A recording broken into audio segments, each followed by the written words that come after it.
기둥식을 보면 기둥하고 보하고 바닥판 이런 것들이 있는데 기둥과 보가 하중을 받아요. 그래서 아파트를 지을 때 아파트는 기둥 배치, 벽체는 비내력벽으로 하중이 없다. 그리고 벽체를 헐 수가 있어요. 비내력벽이기 때문에 헐고 공간을 개조할 수 있기가 유리하고요. 확장할 때도 유리합니다. 두 번째 벽식을 볼게요. 평면 바닥과 하중을 받는 벽체인데 벽체는 하중받는 내력벽이 있고요. 하중받지 않는 비내력벽으로 이제 구분을 하고요. 내력벽은 철거 이동이 가능하지 못하고 공간의 개조와 융통성도 좀 불편하다. 기둥이 없어 벽하고 선은 깔끔하게 이제 보일 수가 있습니다. 그리고 보가 없어 층고를 낮출 수가 있고요. 같은 건물 높이라도 더 많은 층수를 높일 수가 있다. 그 또한 단위 면적당 건축비도 절감할 수 있는 게 벽식이다 라고 알 수가 있겠죠. 그래서 철근 콘크리트조를 기둥식과 벽식 두 가지가 나눠주고 하중을 받고 하중을 받지 않고 벽이 있냐 없냐 비내력 벽이냐 아니냐를 구분을 해서 건축을 지을 수가 있죠. 그래서 장점들과 불가능한 것들을 지금 여러분들은 이렇게 보고 계십니다. 그래서 여기 보시면 철근 콘크리트로 지은 건물들이 있어요. 이렇게 높이가 많이 올라갈 때 튼튼해야 되기 때문에 철근과 콘크리트를 가지고 건물을 짓게 되죠. 요즘 거의 철근 콘크리트 조라고 볼 수가 있겠죠. 그래서 이런 건물들을 보면 철근이 많이 들어가야 또 튼튼해지죠. 부실공사가 다 이런 자재에서 생기는 것들이 이제 되겠습니다. 철근 콘크리트는 이제 모래, 자갈, 골재, 시멘트, 물을 이런 걸 섞어가지고 만든 재료가 이제 콘크리트라고 하죠. 철근 콘크리트. 그래서 압축력이 강하고요. 인장력엔 약하고. 그래서 인장력은 이제 철에 강하지만 압축력엔 약하다. 그래서 서로 이런 재료를 이용해서 강도를 서로 보완하는 게 이런 철근 콘크리트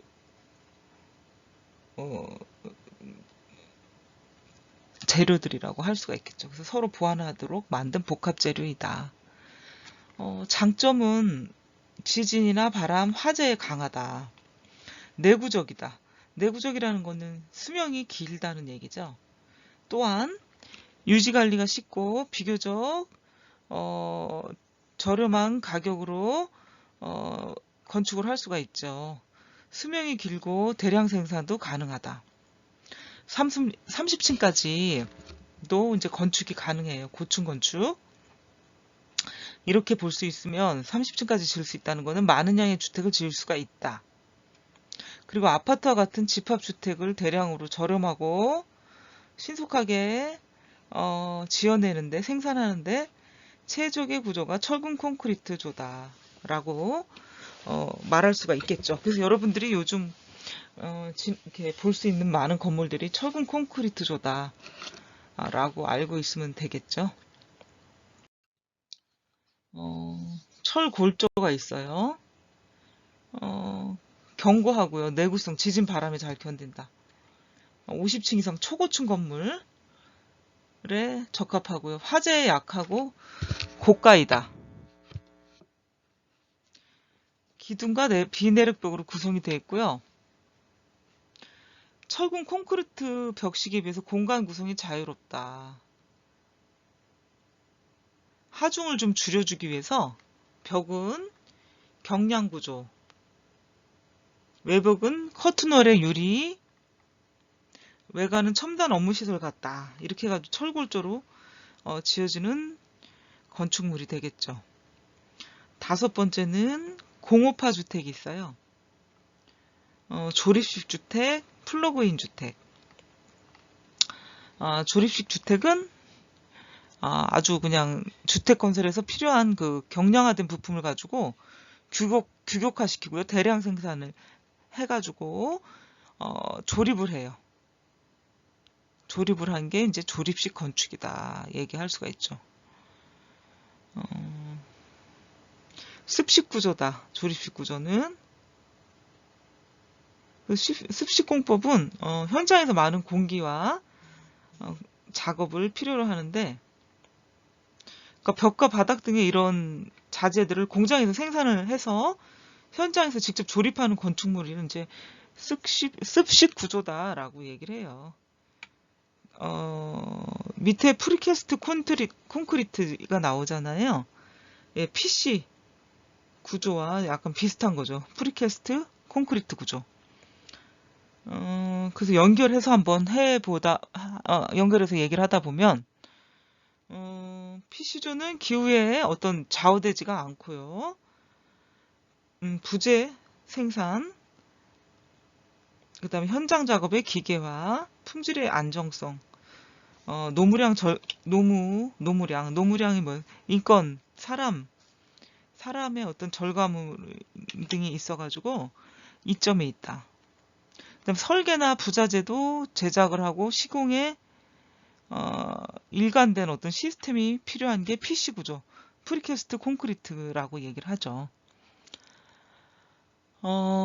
그래서 조립식 주택은 습식 구조와 프리패브, 공장에서 미리 가공을 하고 가공을 해서 조립을 해서 하는 게 조립식 주택이고, 또 습식 구조와 연관돼서 PC 구조, 프리캐스트 콘크리트라고 얘기를 하죠. 시스템화되어 있는 것을 얘기하죠. 공장에서 일괄적으로 만들어내는 거. RC 구조를 보자 하면은 일반 콘크리트를 사용하는 거다라고 이제 알아두시면 되겠습니다. 두 번째, 플러그인 주택. 우리가 왜 플러그라고 얘기를 하죠. 스위치를 꽂으면 연결이 되는 것처럼 주택도 뭔가 끼워서 완성을 시키는 거죠. 그래서 플러그인 주택이다 얘기를 하는데, 특정한 공간이나 어떤 단위 주어 전체를 통째로 공장에서 만들어 와요. 만들어서 설비나 코어 구조체에 끼워가지고 조립하는 방법이 이제 플러그인 주택이다. 그래서 욕실 같은 거나 원룸 주택 같은 거. 그래서 이제 이런 것들이 공장에서 만들어져서 와서 조립을 해서 사용할 수 있는 주택이 되겠죠. 예, 그래서 공업화 주택이다라고 얘기를 하게 되겠습니다. 조립식 주택을 한번 보면 이렇게 되죠. 이 밖에는 이제 철제 컨테이너 같은 걸로 만들어서 완전 집 모양처럼 똑같죠. 아주 기술이 좋아서 굳이 주택을 땅 위에다가 직접 짓지 않아도 이런 집이 하나 만들어지는 거죠. 다 만들어서 와가지고 여기다 설치만 해주는 작업을 하더라고요. 그런 또 사업이 있기도 하고요. 그래서 이런 것들을 우리가 여러 형태의 주택을 볼 수가 있죠. 또 이렇게 된 주택 구조, 주택의 어떤 모양도 있죠. 조립식 주택인데도 목재 주택 느낌이 나면서 직접 건축을 한 거랑 거의 똑같은 디자인이 나오고 있죠. 그림으로 여러분들이 조립식 주택을 봤습니다. 그래서 독신자 주택은 독립 주거형, 혼자 살죠. 독신자 주택은 편리함이 극대화된 소규모 생활 공간이다. 원룸 임대주택, 빌트인 시설, 세탁, 청소, 주거 서비스 기능 추가 등 해가지고 독립 생활자들이 아주 작은 공간에서도 편리한 생활을 할 수 있게 만든 게 독립주거용, 독립형 주택이다. 독신자 주택이다. 또 코쿤하우스라고 있거든요. 개별 공간, 독립적인 개별 공간을 최소화하고요. 개인 공간과 공동 부엌, 공동 세면장, 공동 거실 등으로 이제 구성이 된 게 코쿤하우스다라고 여러분들이 알아두시면 되겠습니다. 독신자 주택을 한번 디자인 외관을 한번 볼게요.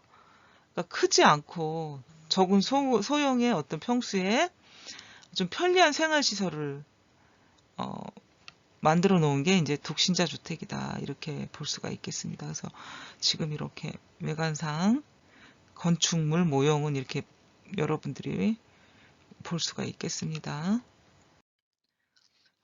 두 번째 아까 거주 공동체형 하나의 단위 주어의 독신자끼리 모여가지고 공동체 생활을 하는 형태다. 그래서 임대 형식, 단위 주어는 똑같이 배분이 되지만 여기 각 공간, 공동 공간 있잖아요. 공동 생활 공간은 분리가 되어 있는 거죠. 그러니까 침실은 개인 공간, 거실, 식사 공간, 부엌은 공동 생활 공간으로 나눠지는 거죠. 그러니까 침실만 자기의 공간, 공동 공간이 또 있게 되죠. 거실과 식사 공간, 부엌 공간 이런 거는 이제 공동 공간으로 생활 공동 공간으로 볼 수가 있겠죠. 공동체형으로 해가지고 거주를 하는 모습이죠. 그래서 2세대 주택이 있고 3세대 주택이 있어요. 대부분의 주택이 이제 주택을 대량 공급하던 시대 이 모습이 2세대 주택이죠. 획일적으로 만들었다. 이런 주택을 3세대는 3대에 걸친 대가족 주택이죠. 그죠? 세대 간 독립성, 공동생활을 원활하게 계획을 하고요. 두 세대를 수평, 수직으로 배치를 하고요. 개별 욕실, 개별 부엌을 두어서 만들었던 게 3세대 주택이죠.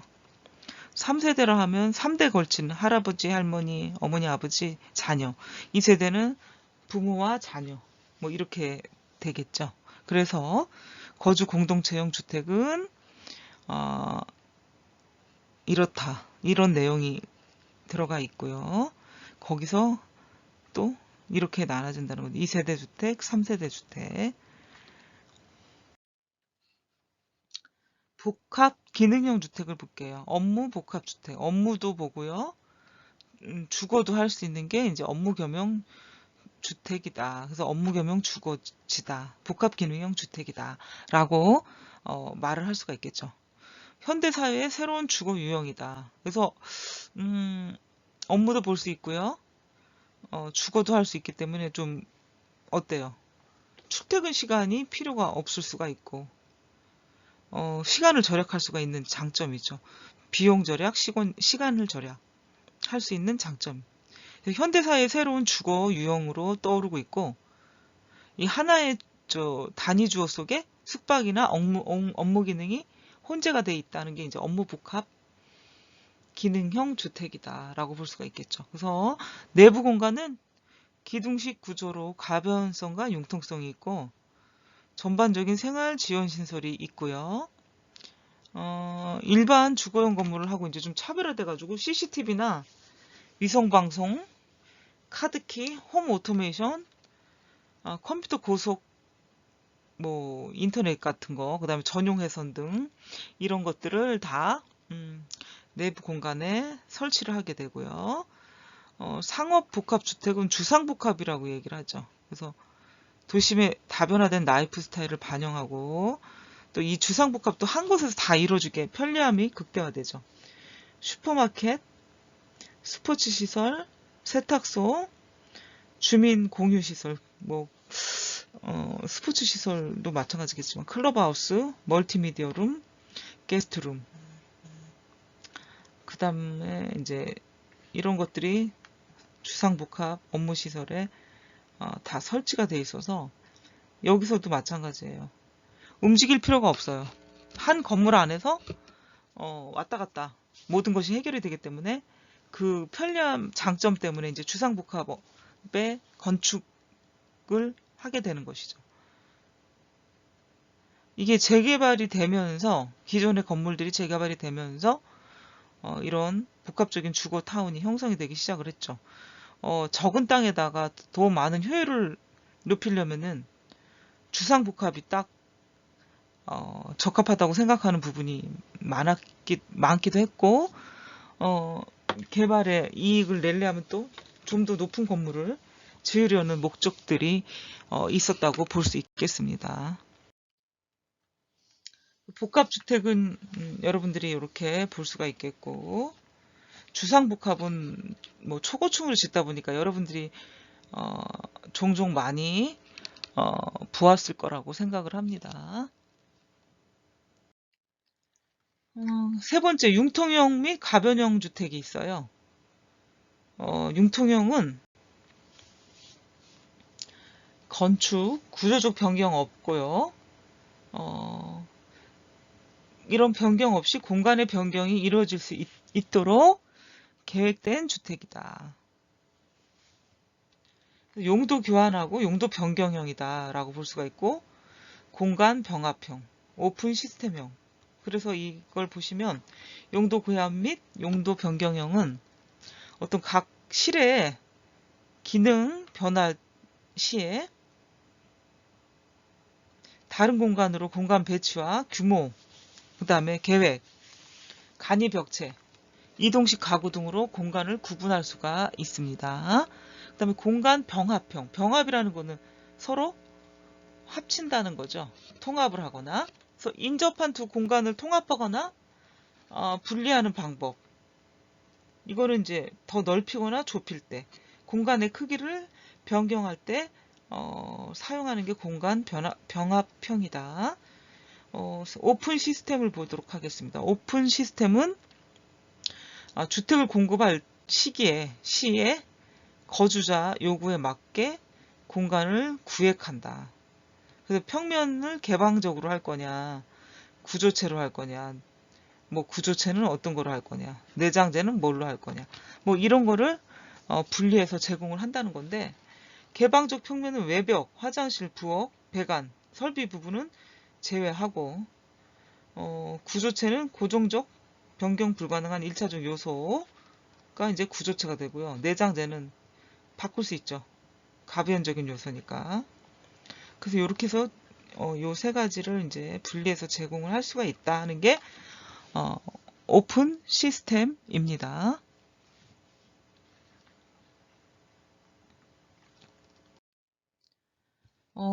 두 번째 이제 가변형 주택을 보겠습니다. 말 그대로 가변형 주택이라는 거는 임시로 변경을 할 수 있다는 거잖아요. 그죠? 그래서 건축 구조적인 변경을 통해 가지고 공간의 변경을 가져올 수가 있어요. 그래서 아예 처음부터 이런 공간의 변경을 가져올 수 있도록 계획을 해서 만든 게 이제 가변형 주택이다 라고 할 수 있습니다. 그래서 보면 두 가지가 있어요. 세대 간 병합형이 있고 개축 및 증축형이 있다. 그럼 세대 간 병합형은 뭐냐? 서로 가깝게 인접한 두 단위 주어 간의 변경이 가능하다라는 건데, 어떤 이런 두 단위가 있으면 단위 세대 확장 아니면 축소 이런 것이 필요할 때 세대 간 병합형이다라고 얘기를 하죠. 그래서 이 세대 간 단위 주어의 전체 아니면 일부 공간의 병합 또는 이 규모가 클 때는 분리, 두 세대가 살거나 세를 줄 수 있도록 평면을 짜가지고 세대 간 병합을 하거나 아니면 분리를 한다 하는 게 세대 간 병합형이다 라고 할 수 있습니다. 또한 개축 및 증축형을 보도록 하겠습니다. 이거는 이제 인접 주어 방향이 아닌 단순하게 방향으로 확장할 수 있다는 거죠. 개축, 중축, 방향으로 확장할 수 있다. 수평적이냐, 수직적이냐. 그러니까 수평적은 뭡니까?